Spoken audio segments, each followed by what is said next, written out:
এইটো একাডেমিক সন্মান বহুত ডাঙৰ সন্মান। আমাৰ কাৰণে বহুত ডাঙৰ কথা, গৌৰৱৰ কথা। আৰু দাদা যিহেতু নাই, সেইকাৰণে মই আহিছোঁ ৰিচিভ কৰিবলৈ।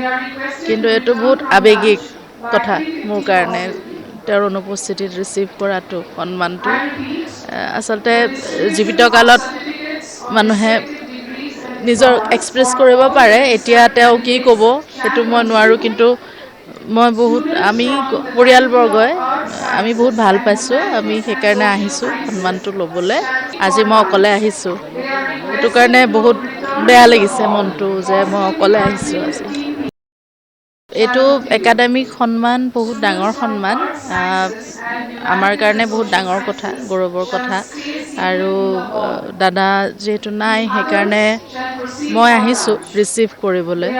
কিন্তু এইটো বহুত আৱেগিক কথা মোৰ কাৰণে, তেওঁৰ অনুপস্থিতিত ৰিচিভ কৰাটো, সন্মানটো।